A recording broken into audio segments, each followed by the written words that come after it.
Hi everyone, and welcome to my channel where I talk about movies. And last week I talked about westerns, and we're back in the saddle again because today I'm going to talk about Ride the High Country.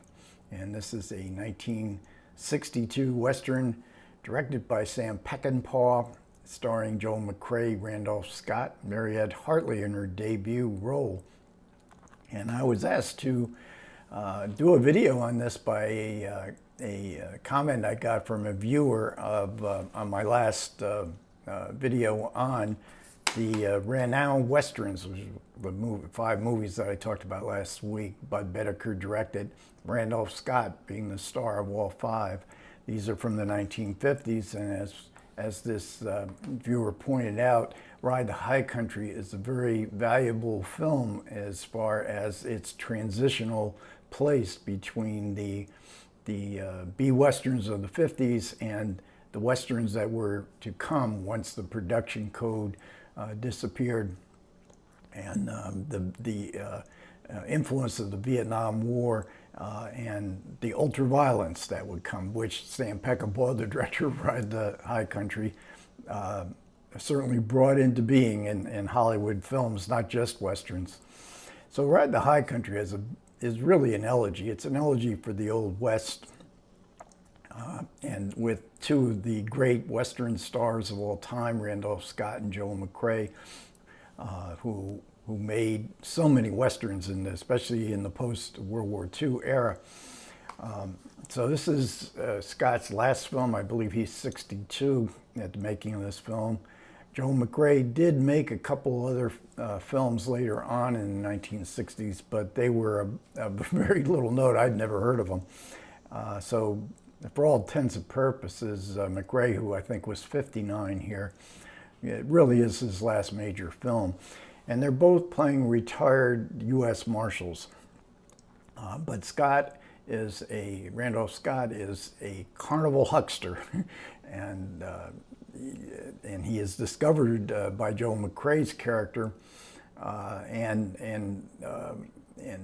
employed by him because McCrea is going to be hired by this bank to go up into the hills where there's a gold strike and bring the gold back down to the town. A perilous task, and McCrea has been doing odd jobs, so this is kind of a opportunity for him to reclaim some sense of identity that he can feel proud of, because he would never be a carnival huckster. He is a man who believes very much in a sense of the law, in a sense of honor that is disappearing. This is one of Peckinpah's great themes in his westerns, is the Old West is disappearing, and now we have this new West. Peckinpah hated civilization. It's just an awful thing to cast aside the rugged individualism of the past for all these awful people in towns that are, mired in capitalist ventures, making of money, and all honor goes away. The codes of the West. So McCrea is the upright person, upright of this duo. Scott is going over to the dark side. So he and his cohort, who is also hired for this transportation job, have designs on stealing the money. It's supposed to be $250,000, and why should we pass it by?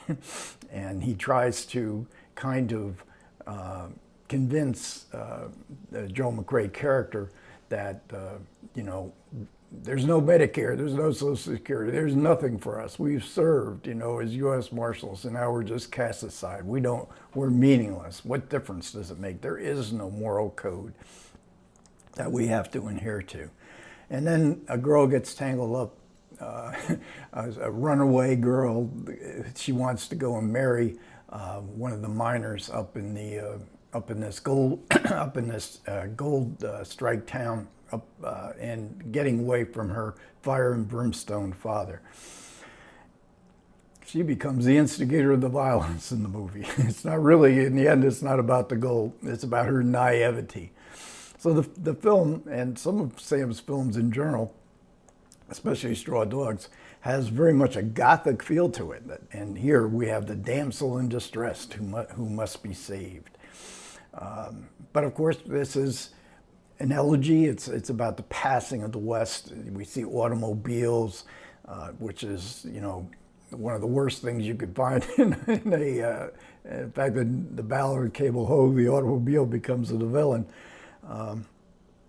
And Sam Peckinpah described the film as a story of salvation and loneliness. So, do these codes of honor really mean something? And especially the code of honor of friendship. This is a big theme in Peckinpah's movies, friendship.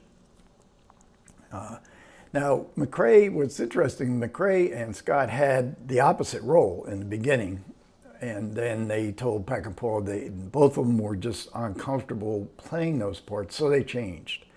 So now McCrea is playing the upstanding man who has a sense of honor, and you just automatically respect him. And really, that's a great change because McCrea is fantastic here. Not that Randolph Scott is not, but McCrea, and he carries the memories of all the cowboy movies he made, but McCrea was an A-list star in a sense that Randolph Scott really wasn't. At least McCrea made movies with great, memorable directors. I'll never forget him in Foreign Correspondent, Alfred Hitchcock's anti-Nazi movie, and but also in Preston Sturges's comedies, The Sullivan's Travels. I was so impressed by Joe McCrea in that, and he also made another film with Sturgis. So there's an added dimension to McCrea, and this is just a great performance. I mean, and as we learned in the supplements, there's a great featurette in this Warner Archive edition, where we get an interview with Peckinpah's sister, his younger sister, and she talks about their childhood and growing up, and how Sam, her older brother Sam, who was kind of a loose cannon, but he would always listen to his father, who was a lawyer, a judge. He had a great deal of respect for his father, and so Peckinpah's sister says you can see so much of Sam's father in the character that Joel McCrea plays in Ride the High Country. And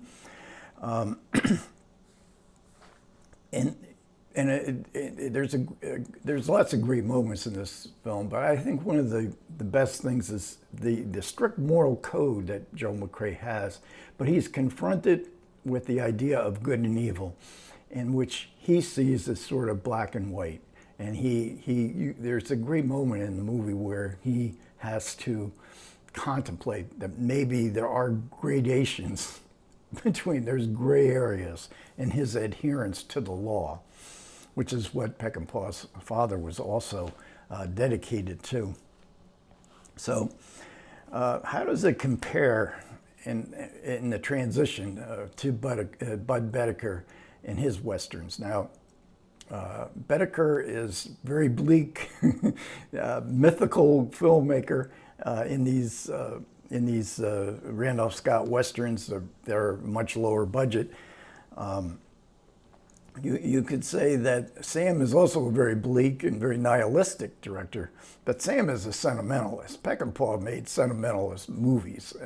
He himself, in some of his interviews, acknowledges that, you know, the Wild Bunch were not great people that we would necessarily want to see as heroes, anti-heroes, and that the moral code perhaps was not quite as exact and precise as he might sentimentalize it.